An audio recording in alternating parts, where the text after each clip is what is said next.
So obviously just looking ahead to Wealdstone, just what are your thoughts going into that game? Just the next game. Looking forward to it. No, it's going to be another difficult game. Obviously they had a good result on the opening day with a 2-0 win. Played some good football in that game. I felt, having watched it back a couple of times, I felt it was quite a close game though. But 3 points and a clean sheet is a great start for them. And obviously they backed it up in midweek with another win. So we know it's going to be a difficult game. It's always tough when you go away from home. But we've had a good week preparing for it. We've obviously had a day of reflection and analysis on Monday, just to dissect the positives and obviously the negatives from the Braintree game.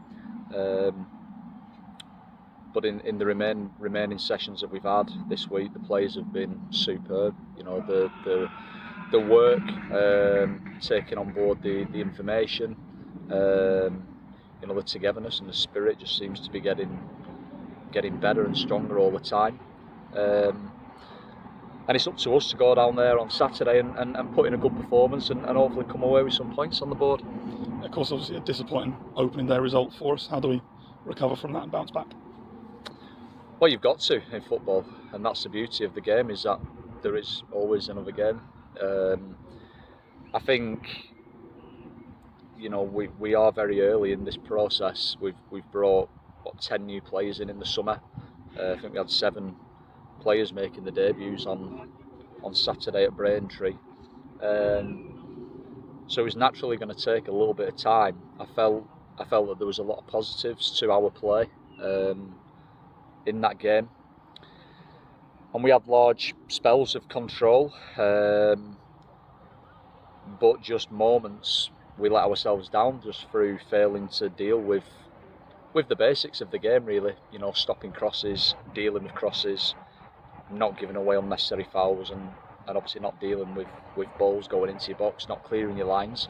So these are all lessons that we've got to learn from. But as I said earlier, we've had a good week. The lads have took the information on board. We've obviously analysed and criticised and reflected and we hope to be better on Saturday, and we certainly will need to be if we're going to get a result.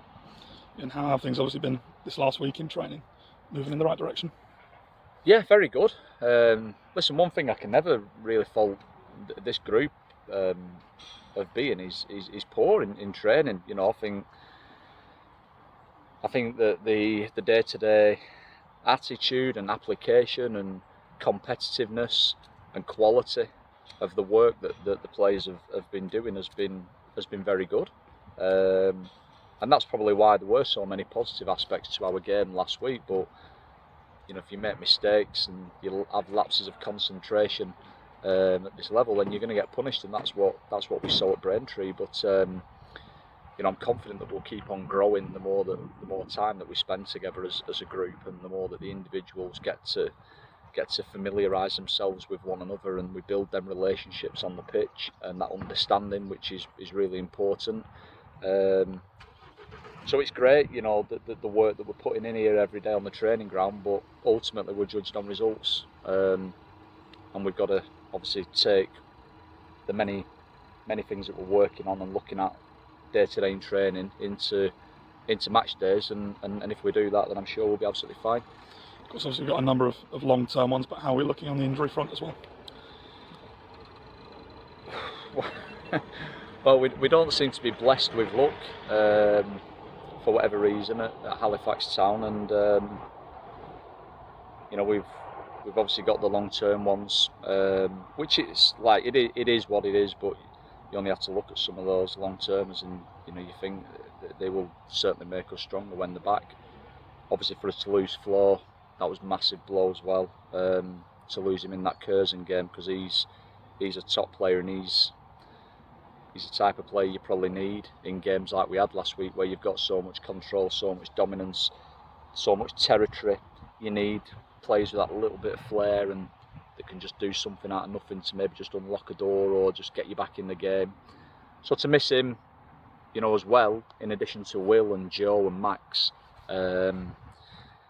it's just another massive blow. But like it is what it is. We've got to find solutions. It gives other players an opportunity, and it's up to them to grasp it, or we have to look elsewhere and try and find solutions from external places. Zach Emerson is a positive for us. He's progressing along nicely. He's back in full training now, which is a real bonus for us, and he's looking stronger by the day. The weekend will certainly be too soon for him, but it's good to see him back in training, and you're starting to see little glimpses and flashes of what capabilities he's got. So hopefully he's one that we've got, you know, closer to returning, but obviously the others are going to be a little bit longer. Thank you.